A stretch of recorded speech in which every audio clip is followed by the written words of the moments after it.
안녕하세요, 전기차 한잔입니다. 넓은 공간과 경차 혜택, 저렴한 가격으로 사랑받고 있는 레이가 전기차로 나왔습니다. 레이는 출력이 약하다는 단점이 있는데 전기차로 나오면서 보완됐다고 하는데요. 오늘은 부담없이 구매할 수 있는 저렴한 가격으로 나온 레이 EV를 타보면서 느낀 장단점 정리해봤습니다. 먼저 장점인데요. 첫 번째는 주행 속도가 빨라졌습니다. 대부분 예상을 했던 그것, 내연기관 레이의 부족한 힘이 충분히 상승해 전기차만의 순간 토크와 마력이 레이의 속도를 높여주고 생각보다 속도가 빠르게 올라갑니다. 레이 전기차의 힘은 오르막에서 더 체감됩니다. 내연기관 레이, 모닝, 캐스퍼는 오르막에서 힘이 부족하다는 걸 느끼게 되는데요. 높은 RPM과 빠른 속도를 내기 힘들어 곤란했던 적이 있으실 겁니다. 반면 레이 전기차는 오르막에서도 부족함 없이 잘 올라가는 모습을 보여줍니다. 오히려 속도를 낼 수 있을 정도로 큰 힘을 보여줬는데요. 저는 이 부분에서 굉장히 만족스러운 경험을 했습니다. 풀악셀 테스트를 해봤을 때는 0에서 60km까지는 빠르게 올라가는 걸 느낄 수 있지만 60에서 100km,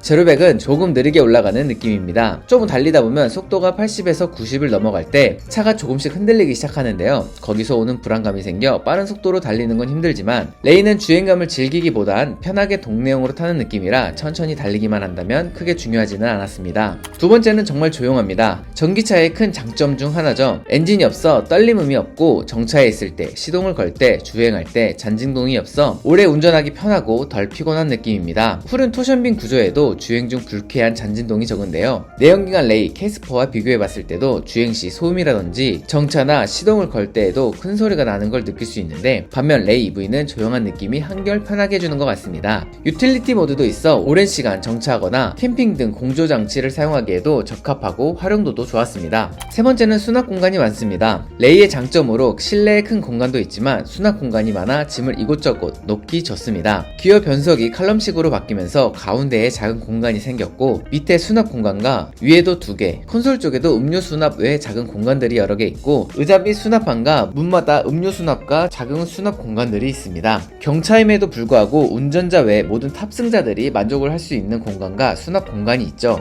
그리고 박스형 모양으로 적재 공간도 많고 큰 공간감 때문에 큰 인기를 유지하고 있습니다. 네 번째는 주행시 안정감이 올라갔습니다. 레이에 배터리를 장착하면서 기존 레이보다 250kg 정도 늘었는데요. 하단에 무게가 들면서 주행이나 코너링 할 때 넘어갈 것 같은 느낌, 흔들리는 느낌이 더 적어졌습니다. 연속된 코너에서도 급차선 변경에도 좌우 롤링 현상이 적고 서스펜션 세팅도 무게에 맞춰 잘 세팅되어 안정감을 느낄 수 있습니다. 과속 반지턱도 부드럽고 빠르게 자세를 잡는 모습도 보여주는데요. 서스펜션이 생각보다 좋은 느낌입니다. 여기서 느껴지는 아쉬운 점은 무게가 들면서 브레이크를 밟았을 때 멈추는 힘이 부족하다는 걸 느끼는데요. 그래서 좀 세게 밟다 보면 짐들이 앞으로 쏠리는 걸 많이 볼 수 있습니다. 그 외 레이 전기차로 넘어오면서 변경된 점은 파킹 브레이크가 수동식에서 전자식으로 변경됐고 그러면서 오토홀드 기능도 생겼습니다. 기어도 수동 기어에서 칼럼식 기어로 바뀌었고 레이가 더 고급스럽게 보이게 클러스터가 이뻐졌습니다. 상위 버전에만 있을 것 같은 클러스터가 들어가 더욱더 세련되고 테마별로 원하는 스타일도 선택할 수 있죠. 날씨가 연동되는 버전과 그 외 3가지 버전도 가능합니다. 더 많은 장점들이 있을 수도 있지만 제가 느낀 장점은 이 정도였고요. 물론 레이 전기차를 타면서 느낀 단점들도 있었습니다. 첫 번째는 짧은 주행거리입니다. 많은 사람들이 걱정하고 그만큼 큰 단점이라고 할 수 있는 첫 번째는